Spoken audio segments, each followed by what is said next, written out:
Good morning. I'm Lieutenant General Retired Susan Lawrence. I'm the Managing Director for the Armed Forces sector at Accenture Federal Services.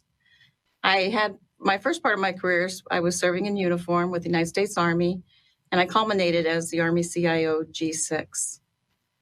We have the privilege today of having Honorable Dana Deasy with us, and he is today the Department of Defense Chief Information Officer.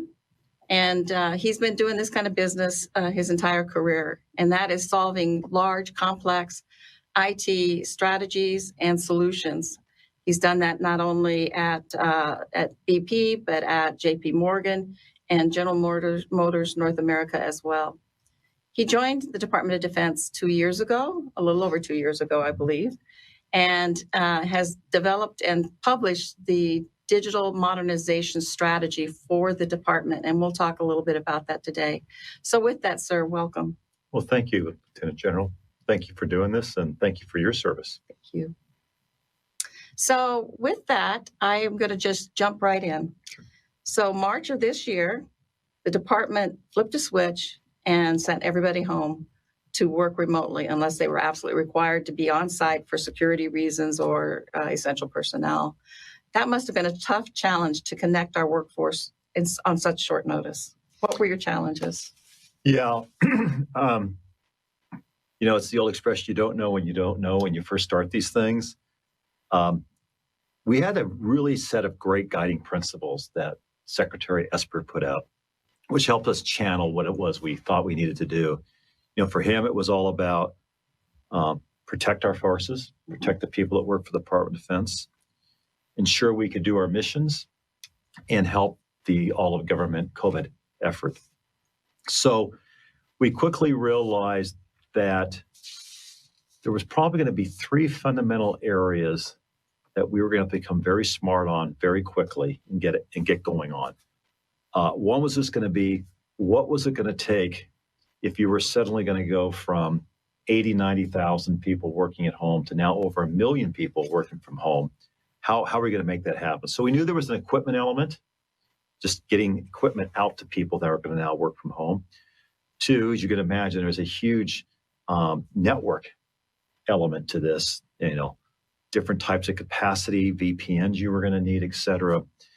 And then finally, the really big one that hit us pretty hard was we realized there was going to be a big collaboration element. DoD is a face-to-face agency. I mean, the way we work and we go about doing our jobs is you bring forces together, you bring civilians and military together, and suddenly we're going to be able to do that. So those were the tenets we were working against, the Secretary Esper put out there, and those were kind of the three big things we knew we had to get really good at. Was one more challenging than the other? No, they varied as we kind of went through the months on this. In the early days, it was just how do you get sheer capacity of network capacity out there? And then as we started to stabilize our networks and we were getting the equipment out the door to the people that needed it, then we really pivoted our attention to how was it that we were going to be able to put this bold new collaboration environment in. And oh, by the way, do all of that under this very important principle of security cannot be compromised. Absolutely. And when I think about that with the cybersecurity and such a large community that's working remotely, you still had the requirement to defend our data across the department, as well as the security of the network as we do this. And now we have a workforce that's sitting in their living room. What were some of the challenges you found there? The first one was classic education. When you work inside the Pentagon or a base or some location anywhere in the world around the DoD, you know what the tools are available to you. Your video assets, your phone assets, the computers you're going to use. And there's always this assumption by our workforce that it's all going to be protected. Right. Now they're going home. And so we realized it was really important that we do a couple things around the education. One was we actually put out a guideline of all the available tools that they could use remotely and under what circumstances should they consider using what tool. We not only did that because it was smart from a security standpoint, but it was an operational way of being able to help guide our capacity, our networks, and how these tools were going to be used. The other thing we did was we kind of put out the do's and don'ts. When you work from inside the Pentagon, here's how you think about the cybersecurity world. You now are working at home. Here are things that you have to think about differently. So those were some of the things we did with our employees that we think helped to get us, kind of get us launched correctly as we were really starting to ramp up. Right, right. And I work with a number of the clients inside the Department of Defense, and understanding the trust. There used to be this culture of a lot of leaders didn't like working remotely or having telework as part of their process. Now I think they're seeing the value of it and how much capacity we can get done from the remote. Do you see us ever just coming all the way back to that environment, or to the to our desks somewhere, or will there be some other look there? It's interesting. Didn't talk about this earlier, but I'd say one of the big challenges we also have is this cultural challenge of how would people really embrace these collaboration tools and this different way of working, given that there is a very strong, deliberate focus on the face-to-face communications. As you can imagine, in our world, that's incredibly important. But like you see happen, the ability for people to adapt when necessary. I'll never underestimate people's ability to adapt. Once they understood how to use the new collaboration tools, it was actually like a light bulb went on. We suddenly saw this ramped up, and we saw these tools used in ways from operations to mission planning, to training, to readiness. So clearly people figured it out. Right. The joke I like to say is, if you had asked me to stand up in front of the secretaries of defense, the chiefs back in, let's say, January of this year, and have said, everybody, I have an idea to take 1 million plus people and have them all work from home. Right. And they're going to be as productive, and they're going to be able to help complete the missions, keep the country safe. That would have been a tough discussion to have had. But now that we've actually done it, do I think we go all the way back to where we were pre-COVID from the way we work? No, I think we will be forever changed, and teleworking will become part of the operational norm. To what scale and size, that has to be TBD. Right, right. I'm finding that I'm actually learning my team much better personally right now as we're doing this, because I actually get to see family pictures and what interests them. And of course, the dog that goes running through barking and the cats that jump on the laps. And it's different, but at the same time, I think you're right. We have some amazing people, and they are adjusting to what we need to do. They are. So you said this, but let's go back to pre-COVID. You were busy in authoring and issuing out your strategy on digital modernization. And a big part of that is the cybersecurity portfolio. So now that we've done that, how has COVID-19 impacted what you were doing with the digital modernization strategy and cybersecurity? It's interesting. Looking back on it, in the early days when you could see that COVID was really going to occupy the majority of our time, there was a concern because we had great momentum going on the digital modernization program. So I did have concerns of, could we sustain that momentum, knowing that we were pivoting our attention to this really all-important pandemic. What's interesting now that we look back on that, it actually was an accelerator. There were certain aspects, if you were to kind of break apart the digital modernization program, where we talk about modern, robust communications and networks.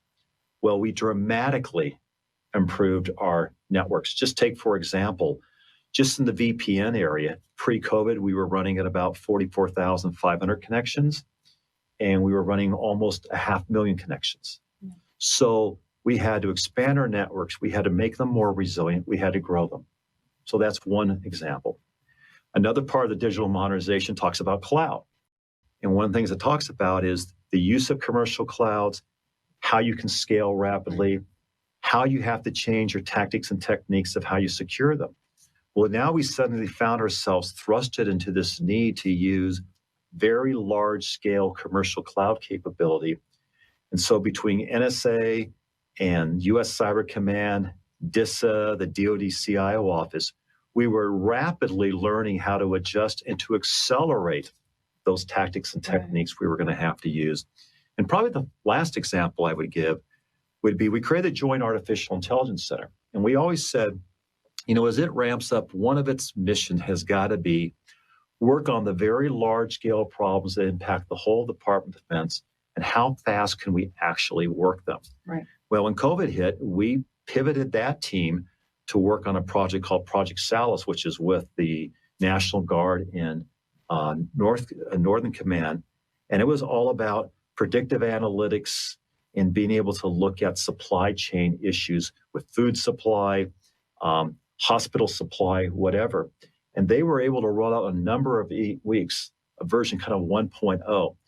So in all of these examples, the common thing was it was actually an accelerator for us to move the digital modernization program faster. Right.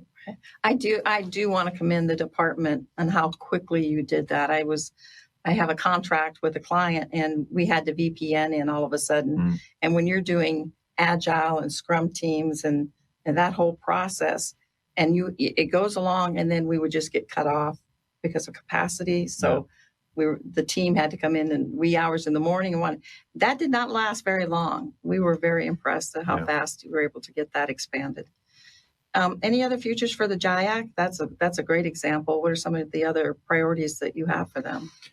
Well, clearly, the big one is this year we really have now got them focused on the core mission, which is all about supporting the warfighter. And there it's all going to be about joint all-domain C2 and how do you bring this massive amount of information together for commanders to be able to take in-the-field decisions more rapidly. So I would say that's kind of the big area that we have Jake focused on right now. Yeah, we're excited that we got that office stood up. I think the time's right. Yeah, it is. I wrote an article for the Signal magazine and says, we've done the hyperloops on AI since actually the mid-50s, and then it would just kind of go away. And so what makes us think that it's here to stay this time? And I think the recognition of the importance and having leaders there focused on it is the answer for that piece of it. So that's wonderful. This next topic really is very interesting. It's one I live with every day, and that's the cybersecurity workforce. There are studies that have been done that says there'll be 3.5 million job vacancies next year alone in 2021. And so, as we know, we are all fighting for that talent, recruiting that talent, and trying to retain that workforce inside of our businesses. So it's federal government, industry, and academia all going after that same skill set. How are you addressing those shortfalls for the department? Well, I think it's a continuation of something that Congress gave us a number of years ago, and that is the Cyber Accepted Services, which fundamentally is all about using unique authorities of how you can go out and hire quicker, different pay scales, different ways you can retain and attract people in. But I would say that hasn't been enough.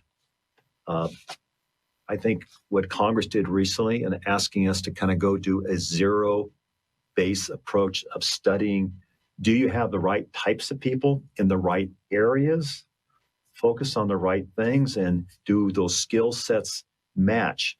So if you combined that you want to use cyber accepted services, unique authorities to go out and get the right people and bring them in innovative ways, and you couple that with this need to make sure you really understand where your gaps are, where your strengths are, and how do you need to move people accordingly, I think the combination of that will help us. With that said, I mean, this is an ongoing battle. I mean, there is not going to be any one singular thing that we do that will be the silver bullet for this. Right. This is a day in, day out. You got to fight this on multiple fronts to get the talent in. Right. I was working on a team that we were testing individuals Because all of a sudden, if you look at resumes, people just kind of magically put on there that they have cybersecurity training. And if you don't have the right talent when you hire them, that impacts the mission, obviously. Yeah.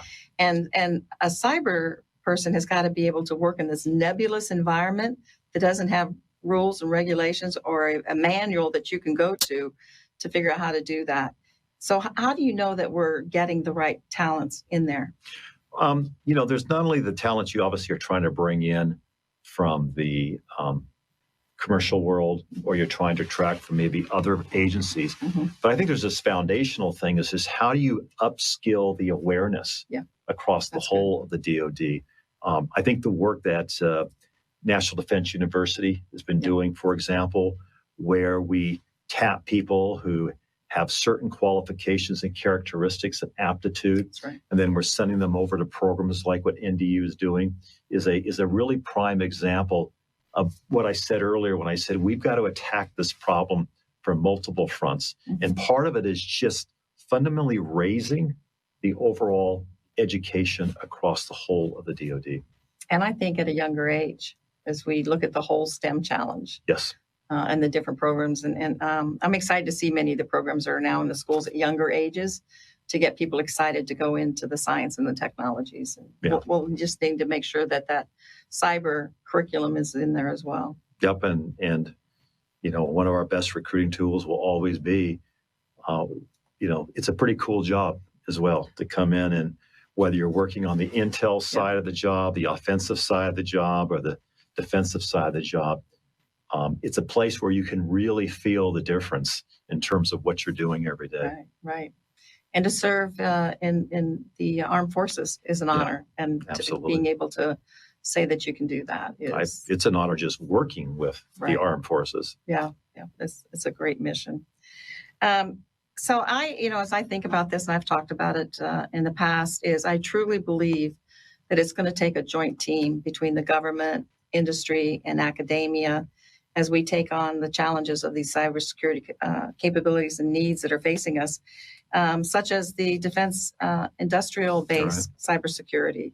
What are you doing to lead that effort for us? This is an area where probably my previous industry experience actually really helped me and helped the department when I came in. And what do I mean by that? So when you sit on the industry side, you can clearly see what your limitations are. The fact that you don't have access and information that the government would have.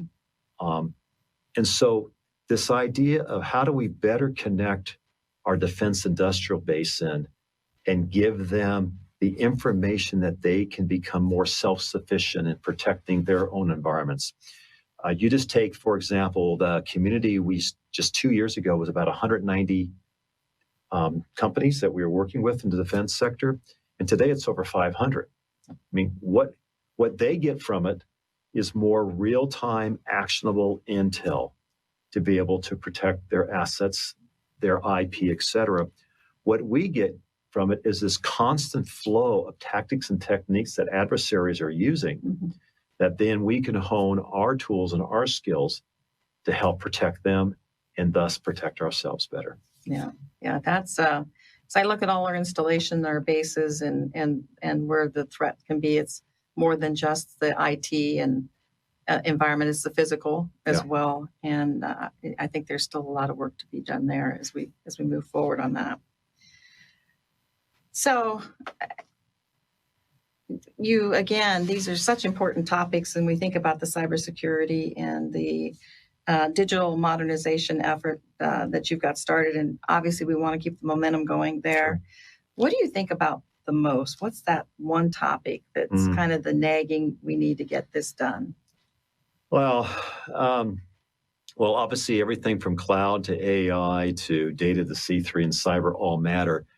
If you're asking me, the one that I think stitches a lot of the digital modernization together, that if we just don't nail it and we really don't get it done right, it impacts everything else. That's right. It's got to be the data. Interesting enough, we just held a global town hall with the IT workforce all over across the DoD, and we asked the Vice Chairman, General Hyten, to kind of give keynote, and I had no idea what he was going to come in and talk about. And he made it perfectly clear that from his view, and he has a pretty big perch of the view of the world he has from a DoD standpoint, it was all about data. Matter of fact, I went back and watched his presentation. There's 13 times he mentioned data.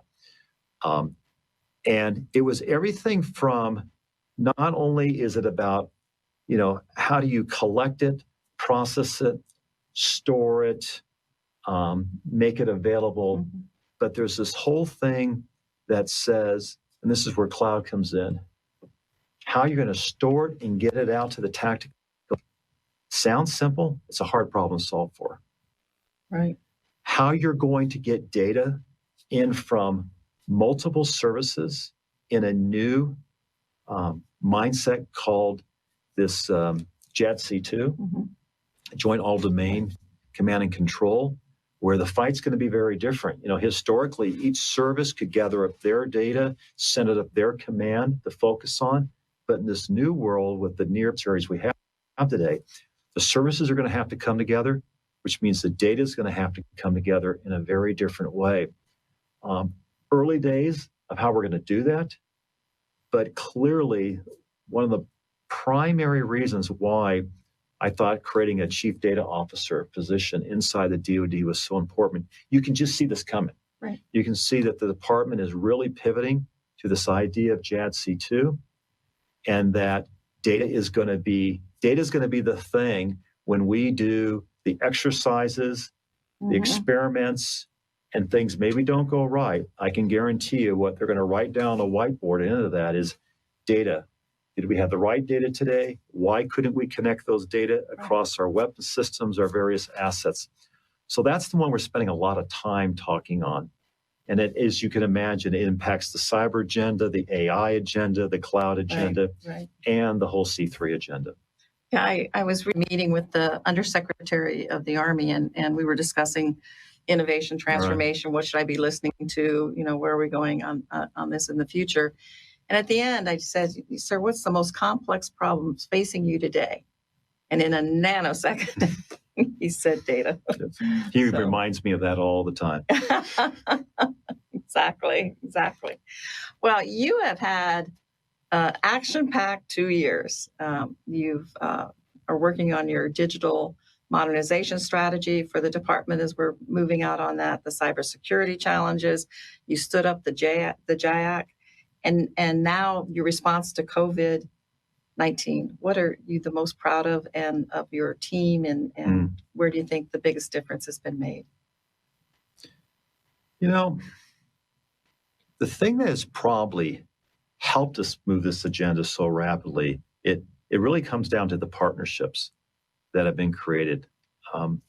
There's a number of key partnerships that I think any principal inside the DoD has to be effective at creating to be able to move their own agenda. In our case, the digital modernization, I clearly saw in the early days, if I didn't have a tight partnership with NSA and U.S. Cyber Command, for example, just the entire cyber competition we've had today, that is incredibly tight. We have a stand-up meeting every single week between our respective organizations where we're going over the remediation, the resiliency, the offensive, the defensive, what's going on with the adversary. Is just one example. Another incredibly important partnership has been that with the Joint Staff. They obviously face off with all the COCOMs, and for us to truly understand if what we're actually trying to go out and implement is really going to be usable for the COCOMs is obviously very apparent and obvious. And then finally, the relationship between CIO office and the service CIOs. It's not lost on anybody if you work inside DoD. The services are focused on readiness, equip and readiness. It's where the funds and the budgets lie. They have to take the digital modernization. I like to say they have to bring it to life, of which then it's going to be used in a lot of cases by the COCOMs. So it's been, I would say, 3 partnerships, U.S. Cyber Command, NSA, Joint Staff, and with the mill CIOs, and getting that right sometimes that's science, sometimes that's art, Right. is I think the thing I'm most proud of, and I'm trying to make sure is sustainable for the long term. Mhm. Uh, John Cotter reads about leading change, Yeah. and it's not always easy. So, what's that first, stake on the path to this digital modernization that's going to be key that we meet, so that we can keep the forward momentum going on it? Um, you know, I look back at any transformation I've been involved with, or you go back and read about leaders that have led Mhm. transformations. I think that nagging thing that is always out there is actually two things. One, is the culture. Is the culture ready for transformation? Are they really embracing it? Um, and I think we have a culture, and I think it was all driven by the National Defense Strategy. If you go back and you look at the kind of the heart of what drives all this, it's the National Defense Strategy, of which we then built a digital modernization strategy underneath to support that. So that's going to be a big part of it, is culture. And then the other thing is strategy has to be enduring. It has to be sustainable. It has to outlive my time. It has to outlive the time of my leadership team, the mill CIOs. Mhm. So we're also spending a lot of time putting some really, good think time I would put into how do we make sure that digital modernization is a sustainable program. It's not about an individual, about any one leader, but is something that is really kind of embeds the full aspects of the DoD. Wonderful. Well, we have just a few minutes left. Is there any other message that you want to give to the attendees here at the Billington Summit?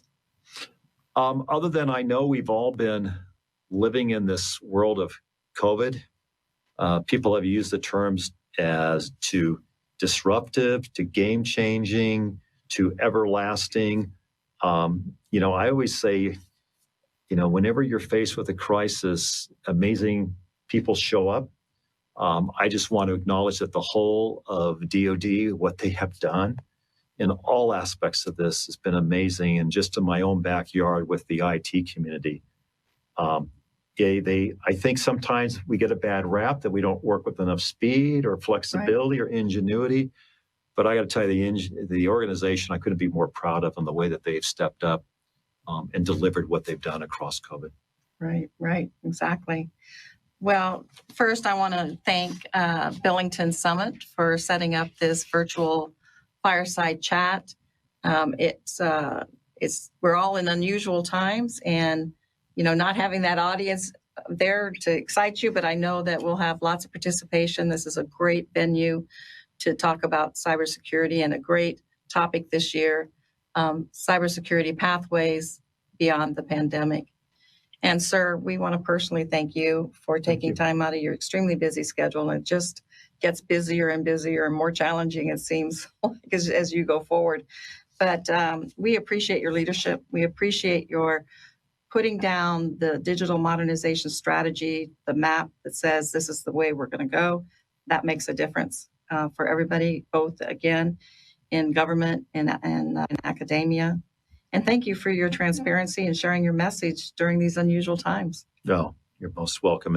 And just like to pass on to Tom Billington, once again, a great job, great lineup of speakers and topics, and a great example of pivoting under the difference in times. So well done to everyone at Billington. Right.